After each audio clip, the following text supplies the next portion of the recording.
لە ناوچەکانی کوردستان جیاوازە لێرە دەڵێن یەک منداڵ کەمە و دوو منداڵیش زۆرە بۆ ژیانم کاتە خۆشتر بۆ گوێستان نەبوو کاتە دڵخۆش بم مرتاح بوو ئێستا مرتاح نی حەز ئەکەی چەند نەوەت هەبێ مناڵەکانە کە زەواجیان کە ئەوان چەند حەزەکەم سەتیانە بێت ئەوەم حەز دێت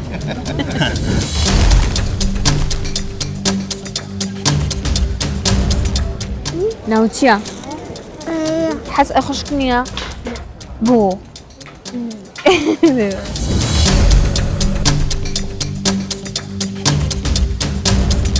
ئەگەر سەرێکی جیان بکەین ڕێکدا بەش بوون بەسەر دوو قەبارەی جیاوازدا قەباری خێزانی بچووک و قەبارەی خێزانی گەورە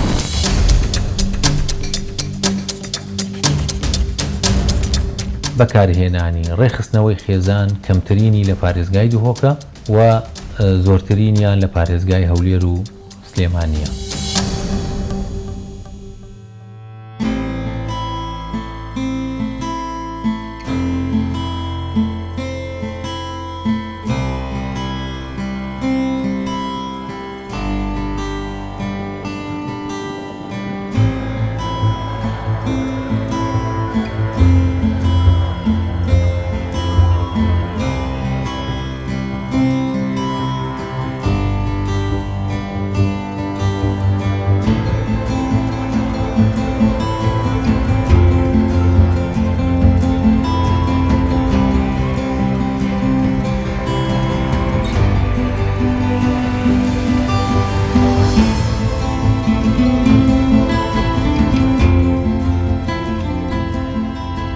سڵاوتان لێبێت ئەمڕۆ باسی نێنکی خۆمتان بۆکەم نێنکم نۆ مناڵی بووە ئەم مناڵانەی دابش بوونە بەسەر دووبەرە بە کۆی تەواوی پور و مامەکان بە باوکیشمەوە 26 مناڵیان هەیە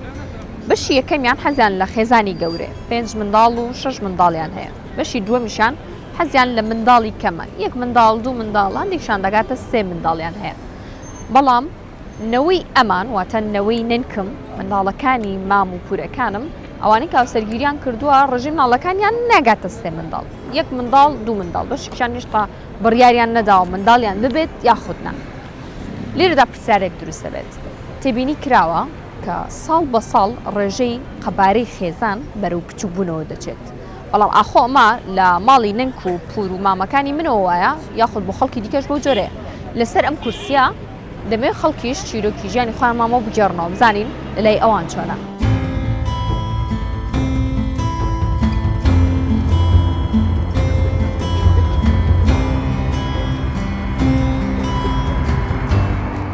نزیکی 23 ساڵە زەواجم کردووە 3 مناڵم هەیە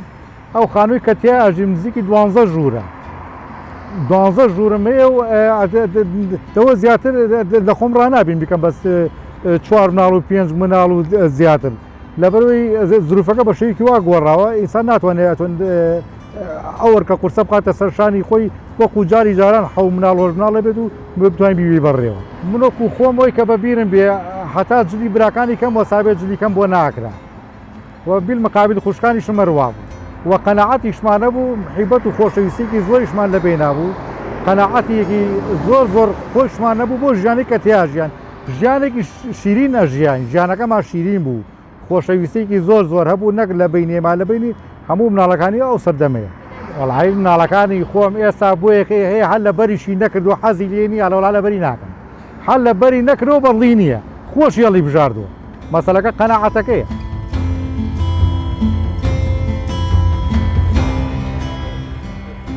وام نهبرو داخشكين وام قالك مرتوحين قال يقودو وام قالك حش يقودو تكين واز خوشي خدون خزون من شهر كورتين واز حسكم يعني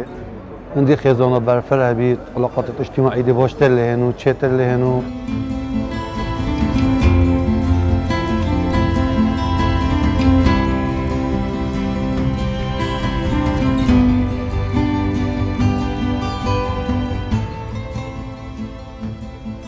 دانیشتو خەڵکی هیرانم بەخۆم فەرمانبەرم و فەلاحیشم دوو خێزانم هەیە و تقریبا 12 منداریشم هەیە 11 مندارم هەیە 10 مندارم هەیە 4 کوڕ و 5 کچن و هەروەها بەخۆشمان لە باوکم سێ برا و هەفت خوشتین و بابیشم لە ساڵی 98 کۆچی دوای کردووە. ئەمن باوکایەتیشم هەر لە خوشک و برایەکانم کردیە، هەتا خوشک و برایەکانیشم چوینە جێگا و ڕێگای خۆیان و هەروە ئێستانەکەش ئەمن هەر خوشکەکان و برایەکانم کە دێنەوە هەر دەرێن ئەمە دەینەوە ماری بابم، یعنی ئەمن هەر بە بابی خۆیان دانێن بە برام دانێن حسای بام لەوەکەن. وەڵای زۆرین بە مندار و بە نەوە و بە خوشکەکان و بە مندار خوارزایەکان و برازایەکان وەڵا بچینە بگەینە 40-50 نەفەری زیاتر.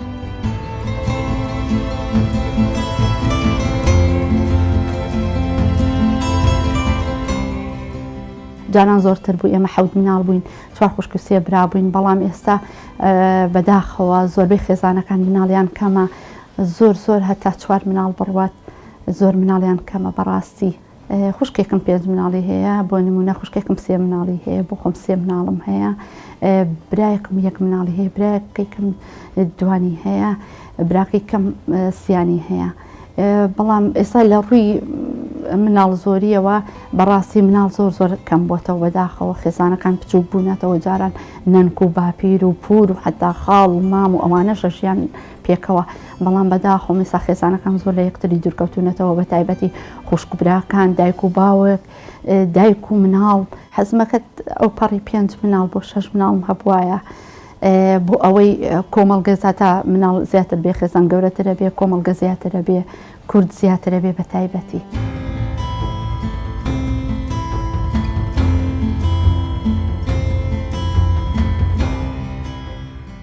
زارۆکمەتەین 7 کوڕن و 6 کیژن و نەبێت مش 20 ئەم هەموو بەلاو بووینە چۆینە خارچن هەندێک وڵاتی ماین ئەوش حیاتاوانە خۆشە و ئەم مزارعین فەلاح مەسیانی ڕاستی مجتمعي ما حش زاروات كان قالك بترش بلدي يعني عم حش زاروات كان يعني خاصة ولاطي بادينان عم خوح قال حشت كان دهوكي منطقات دهوكي.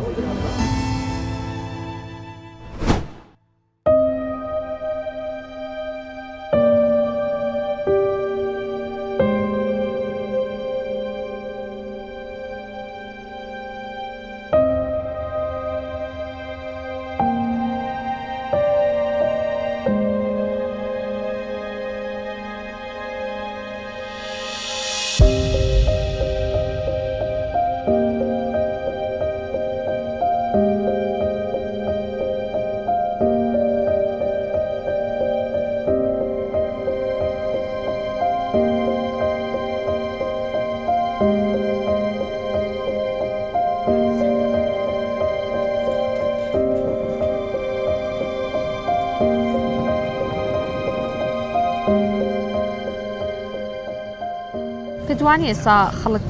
وردە مناڵی کەمترە خاتەوە؟ لەبەرەوەی دوو حاڵەتی هەیە، احتیمالە ئەو قوتی نشکێ بەسەر تربێتی مناڵەکەیە و احتیمالە ئەو معیشەتشی نەبێت کە بتوانێت بیژێنێت. ئێستا خۆت 5 مناڵە حەزت کرد چەند مناڵە بۆیان چەند پێ باش بۆ؟ لەبەرەوەی قوتم بەسەریا عشکە، لەبەرەوەی ئەتوانم مەسەلە بەڕێیان کەم.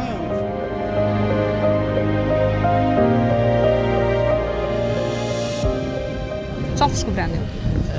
دوو خوشک و حەو برا بووین، ئێستا 5 براین، دوو برام نەماوە. دەمەنی بە خۆتان بەجێ بەس خۆت بڕیاردا 3 مناڵیان چۆن ینی زۆر مناڵم هەبێ زۆر نییە؟ نا حەز ئەەکەی چەند نەوەت هەبێ مناڵەکانە کە زەواجیان کە ئەوان چەند حازەکەم 100یان هەبێ، ئەوەم حەز دێت.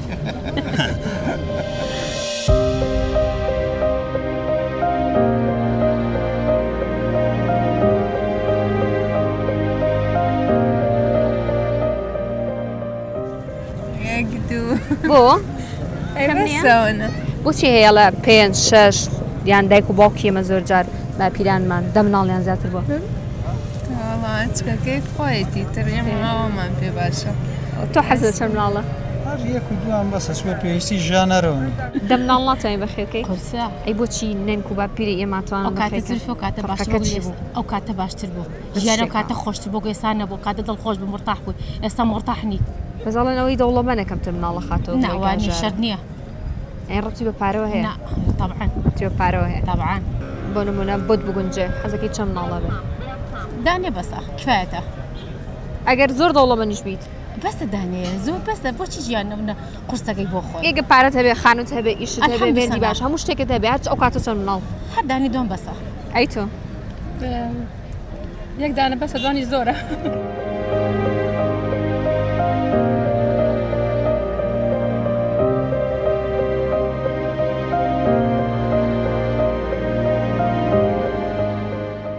زۆرجار لە چواردەورەی وڵاتەکانیشمان ئاڵە مناڵە کەمتر ژیانە بێتە چاکتر ئێتر لەوان تاسیاتی ڕێڕەوی بیرکردنەوەی کەمکردنەوەی وەچیان لە ئەوروپاوە وەرگرت بێ بە 100% لە چواردەورەمان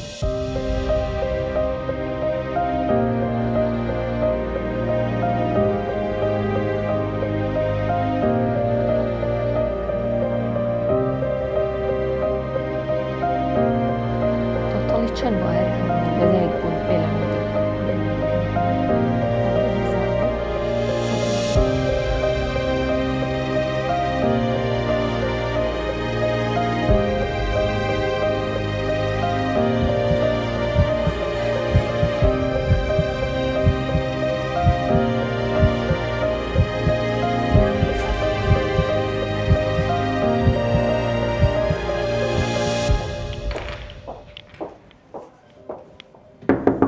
فەرموون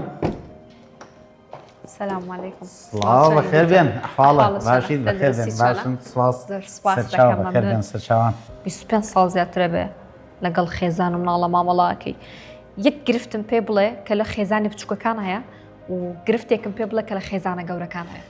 خێزانە بچووکەکان گرنگترین شتەوەی کە من ڕوبەڕووم بۆ تۆەوەیە کە چاوێکی زۆرە لەسەرە قەڵاوی زۆرە لەو مناڵانەیە بەداخەواڵم هەندێک جار لەواسی دروستە بێت لە بەروی کەسێکتر نەسەیریکەن و گۆشەگیرن زۆر جار هۆگری موبایل و ئایپاد و ئەمانە ناتوان ڕوبەڕووبنەوە لە ماڵا کێشەی زۆر جا پیانەوتی وەڵامە یا ئۆتیزمیەتی یا فلاشتە ئەوە پێوتری ئەمە لە خێزانە بچووکەکانە کە بەداخەواڵم زۆر جار ڕوبڕێن خێزانە زۆر قەرەباڵغەکان ئەوەی کە من ئەڵم لە 4 و 5 و 6 بەداخەوە لە کۆمەڵگەی خۆمانە خەڵکە دەوڵەمەن و خواپێداوەکان ئەوی خێزانیان زۆر بێ بە زۆر جار ئەمانە خێزانیان کەمە کەسی سەیرەکەی خەڵکە هەژار و کەم دەرامەتەکە خێزانە زۆرەکە یەکامە کێشە و گرفت دروستەکە ئەمە زۆر جار ئەمانن کە دەرەقەت نایان بەڕاستی ئەوەیە کە بوو پێچوانە بووە خۆی ڕێک ئەبوو بە پێچوانەوە بێ ئەمە توانانە بێت یعنی ئەوەی کە خۆم ئەمە تاوان باسیەوەکەم خۆم 4 مناڵم هەیە تاوان سپاس بۆخوا زۆر ئاسوودەم مناڵ یەکەمم لەبەر یەکەم مناڵە پێشخۆی مناڵی نەبووە سێکە جیاوازێکی هەست دەکەم جیاوازێکی زۆر هەیە لە فێربوونی قسەکردن و یایی مامەڵەکردنی کۆمەڵایەتی بوونی مناڵی چوارەمم لەبەرەی 3 مناڵی تر پێشخۆی هەیە و هەموو ئەو شتانەی کە مناڵەکانی تر وەریان گرتو هاوبەشیان پێکردەوە بە ئاسانی بەدەستی گەیشتووە سەریکە مناڵێکی زۆر کراوەترە زووتری فێری قسە بووە یعنی سەیرکە بەراوردی کە زۆر جیاوازە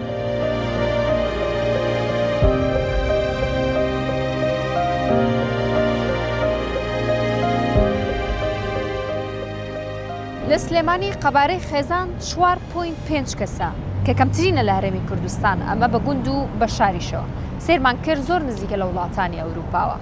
بەڕادەیەک کە لێرە بیرکردنەوەیکی نوێ سەبارەت بۆ چەخستن لە سلێمانی سەری هەڵدا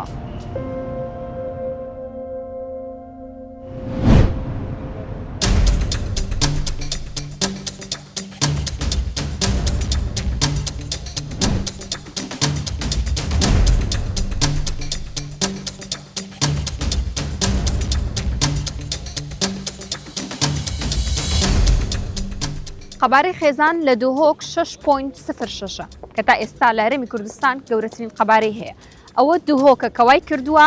قەبارەی خێزان لە ئاستێکی مەمناوەندا بێت لە هەرێمی کوردستان.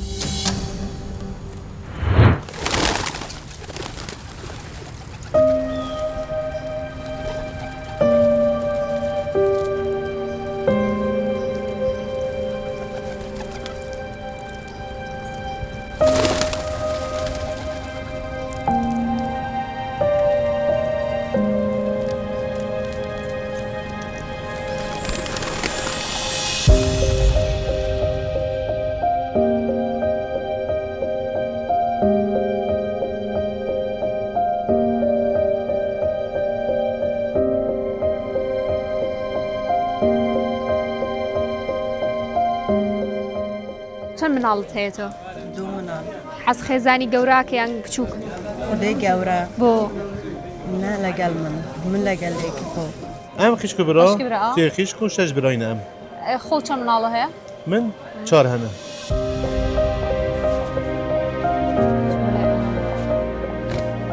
چۆنی؟ ناو چییە؟ محەممەد تەمەنە چەندە؟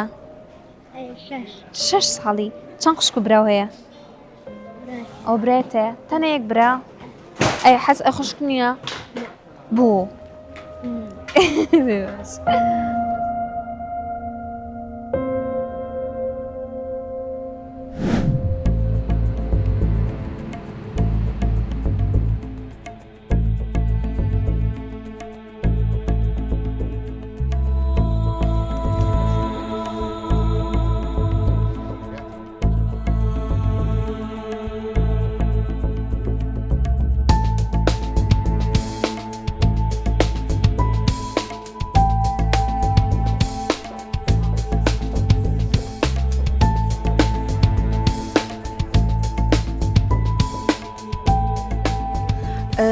كالبردست منها يا 2025 تمام تقريبا خل 16000 دادن كريجي كومية ولادة همية بيكفا باش سبارت بە ئامارەکانی 2019 تمام 18000 تقريبا 18000 كوم كولادة طبيعية شواجي تقريبا 6000 عمليات بون وتشتكي دشي هنجي قالك اواره بون دورو بريد اوانش لو امارانه بالشكل اواره كان وين بله ما اواره قالك هبون ما كامب هبون او يتعضنا بريد بنا ولاده فتقريبا بشتي دنيا تشتر لاطي وظروف تشتر لاطي يتزفرينا بوجاريت خو اواريت كيم بين كامبيت كيم بين افجي اكش خالد جرينكو املي براستي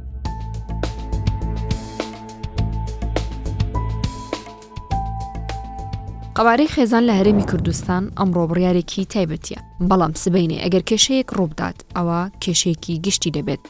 نزیکی لە 90% خێزانەکان هێشتا سەرۆ خێزانیان هەیە بەڵام قەبارەی خێزان بە خێرایی کەم دەبێتەوە سلێمانی یەکەم شوێنە کە گۆڕانەکە تێیدا ڕوونە تێکڕای قەبارەی خێزان نزیکەی 4 منداڵە دهۆک هێشتا قەبارەی خێزانی گەورەتری هەیە بەڵام ژمارەکان دەڵێن ئەم شارش لە ڕێگای گۆڕاندایە کەمبوونەوەی ئەم قەبارەیە دەیان هۆکاری هەیە باوترینیان بارودۆخی ئابووری گۆڕانی شێوازی ژیانی وەک شارستانی بوون و کاری ژنان و کەمبوونی کاتی خێزان خوێندن و هۆشیاری کۆمەڵایەتی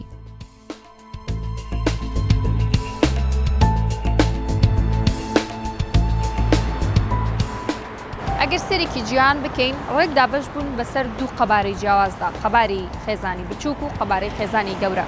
هەرێمی کوردستان هێشتا لەو نێوەندەدا 4.7 قەبارەی خێزانی بەڵام کاتێک بەراوردەکە بەرامبەر بە عێراقا کە ئەوان ژمارەی قەبارەی خێزانیان 5.7 جیاوازێکی تا ڕادەیەک گەورە دەبینرێت ئەمەش مانای وایە هەرێمی کوردستان ساڵ بە ساڵ ئەنگاو دەنێت بەرەو خێزانی بچووک و عێراقیش هێشتا توانیوێتی قەبارەی خێزانی گەورە بۆ خۆی بپارێزێت سەرەکەش لێرە ئەوە دەردەخات گرنگە نەک بەتەنها بەدوای ئامار و ژمارەکاندا بکەین بەڵکو پێویستە سەیری ژیانی تاک بە تاکی کۆمەڵگەی هەرێمی کوردستان بکەین پلاندا بنین نەک بەتەنها بۆ 40 ساڵی داهاتوو بەڵکو بۆ 100 ساڵی داهاتوو پلانە بێت بۆ چ شتێکدا بنین ئایا هەر بەڕاستی ئەمە ئەو کاریگەریانە کە دەرەخات هەم لە ڕووی سیاسی و لە ڕووی کۆمەڵایەتی و لە ڕووی دەستی کار بۆ 20 ساڵی داهاتوو یان لە هەرێمی کوردستان نابوو لە ئێستاەوە بگاتە ئەم ژمارانە بەپێی ئەوەی کە ئێمە سری داتایەکی جیهانیەکەین چونکە ئەبێ خۆمانێک لای بکەینەوە بەرەو ئاراستی ئەوروپاڕۆن یاخود بەرەو ئاراستەی وڵاتانی عەرەبی و زیادکردنی قەبارەی خێزانی گەورە دروست بکەین چارەسەرەکە لێرە لە دەستی شێ پێویستی بە بڕیارێکی سیاسی گەورە هەیە یاخود کێ ئەتوانێت و چۆنیش بتوانێت کە ئەمە بگێنێتە لایەکە و یەک لای بکاتەوە ڕێژەی ئەوانەی کە ئەتوانن بچنە ناو بازاری کار کە گروپی تەمەنی 15 بۆ 64 ئەوانە ئێستا ڕێژەکەی 64% دانیشتوانی هەرێمی کوردستان پێکەینن واتە تۆ هێزێکی کاری گەورەت هەیە کە ئەتوانی سوودی لێوەرگێت بەڵێ بۆ ئێستا و تا 2040 ئەو ڕێژەیە گۆڕانکاری گەورەی بەسەر نایەت. وەزارەتی پلاندانان لەگەڵ وەزارەتە پەیوەندیدارەکان خەریکی جێبەجێکردنی استراتیژیەتی چاکسازی لە سیستەمی پاراستنی کۆمەڵایەتی کە بەشێکی تایبەتمەندە بە هێزی کارەوە و چۆنیەتی بەکارهێنانی هێزی کار لە ئایندەدا تا سوود وەرگرین لەو دەرفەتە کە پێوتر دەرفەتی پەنجەری دیموگرافیەوە کە عێراقیشتیایەتی بەڵامەوە ڕێژەکەیان کەمترە. ئەوەی کە ئێمە بینیمانە لە ئەنجامی جێبەجێکردنی ڕووپیەوەکان لە 14 ساڵی ڕابردوو بڵێن ڕێکارەکانی بەکارهێنانی ڕێخستنەوەی خێزان کەمترینی لە پارێزگای دوهۆکە و زۆرترینیان لە پارێزگای هەولێر و سلێمانیە. لە دوهۆک قەبارەی خێزان گەورەترە لە بەرەوەی ڕێژەی گونشینی زیاترە لە پارێزگاکانی تری هەولێر و سلێمانی. طبعاً سلێمانی کەمترینیانە. ئەنجام بڵێنەوە هۆکارە سەرەکیەکێ.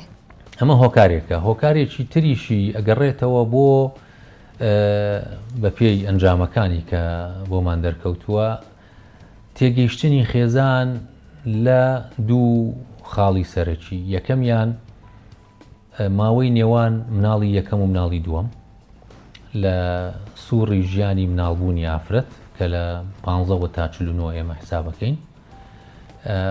و هۆکاری دووەمیشیان بارودۆخی ئابووریە. بارودۆخی ئابووری و تێگەیشتنی خێزان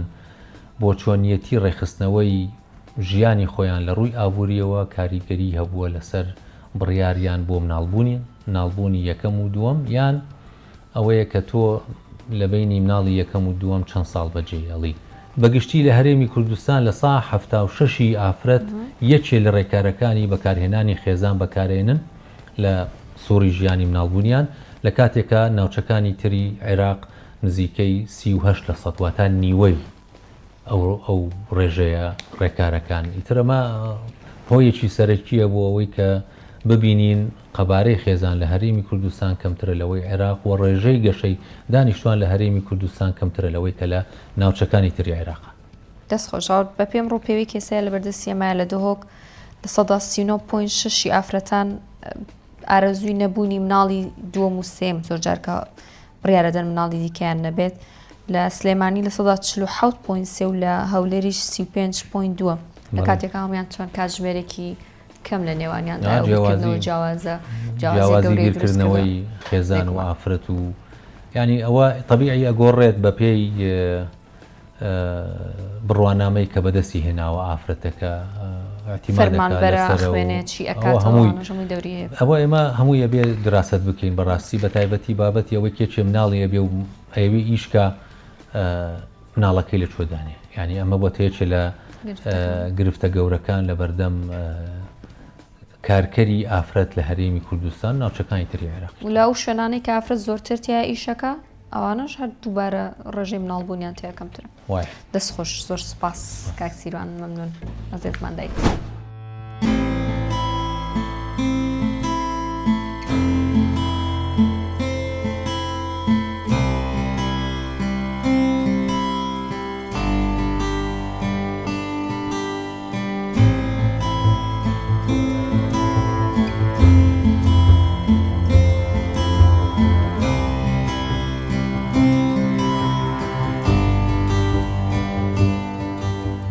ئەگەر سەرێکی 50 ساڵ پێش ئێستا بکەی قەبارەی خێزان بۆ هەر ژنێک دەبوو 5 منداڵی ببێت، بەڵام تاوەکو 2020 ڕێژەی خەمڵانەکە گەیشتەوەی کە 2.4 منداڵ بۆ هەر ژنێکە.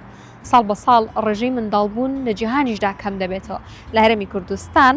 پێویستمان بە پلانی خێزانیە بۆ ئەوەی بتوانین خێزانی هاوسەنگ دروست بکەین. ئەگەر تاوەکو 6 ساڵی دیکە کێشەمان نەبێت لە ڕووی قەبارەی خێزانەوە، بەڵام ئەمانای ئەوە نییە کە بیری لێ نەکەینەوە. پێویستمان بە پلانی ورتر و باشتر داڕێژاو هەیە. تاوەکو بەرنامێکی دیکە بەخواتان دەست بێت.